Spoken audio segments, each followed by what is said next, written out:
محترم بزرگوں، عزیز ساتھیوں، گزشتہ ہفتے آپ حضرات کے سامنے بات آئی تھی گرمی کی شدت کے تعلق سے۔ بتایا گیا تھا کہ ظاہری اسباب جو بھی ہو، باطنی اسباب یہ ہے کہ گرمی کی شدت جہنم کے اثر سے، اور یہ بھی بتایا گیا تھا کہ جہنم کو 2 مرتبہ سانس لینے کی آزادی ملی۔ جب وہ سانس چھوڑتی ہے تو گرمی زیادہ بڑھ جاتی ہے، اس لیے حدیث میں حکم ہے کہ جب گرمی کی شدت ہو، سخت دھوپ ہو، تو ظہر کو ٹھنڈی کر کے پڑھا کرو۔ بات آئی تھی تفصیل کے ساتھ۔ یہ بھی بتایا گیا تھا کہ بہت سارے گناہ ایسے ہیں جن کے اثرات کائنات پر پڑتے ہیں۔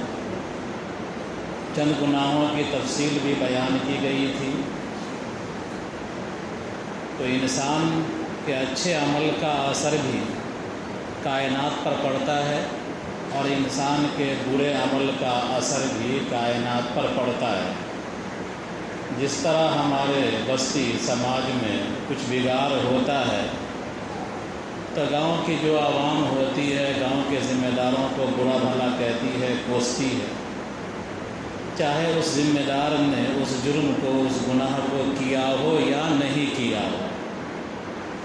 وہی حال ہے کہ اگر بارش رکتی ہے، آسمان سے بارش نہیں برستی، موسم بے وقت ہو جاتا ہے، موسم کا اعتدال ختم ہو جاتا ہے، تو کائنات کی دیگر مخلوقات، چرند ہوں یا پرند ہوں، یہ سب انسان کو برا بھلا کہتے ہیں۔ اس لیے کہ انسان اس کائنات میں سب سے اشرف المخلوقات ہے۔ تو گویا کہ اگر بارش نہیں ہوتی ہے، بارش رکی ہوتی ہے، تو تمام مخلوقات، چاہے وہ جنگل میں رہنے والی مخلوق ہو یا آپ اس مخلوق کو پالتے ہوں، تمام مخلوقات انسان کو برا بھلا کہتی ہے کہ انسان ہی کی وجہ سے ہم کو یہ دن دیکھنا پڑ رہا ہے کہ پانی نہیں مل رہا ہے، بارش نہیں ہو رہی ہے۔ لہذا انسان کی ذمہ داری ہے جہاں اپنے آپ کو بچائے، وہ کائنات کو بچانے کی بھی فکر کرے۔ ایسے گناہوں کے ارتکاب سے بچے جن گناہوں سے اللہ شدید ناراض ہوتا ہے اور اس کے اثرات پوری مخلوقات پر پڑتے ہیں۔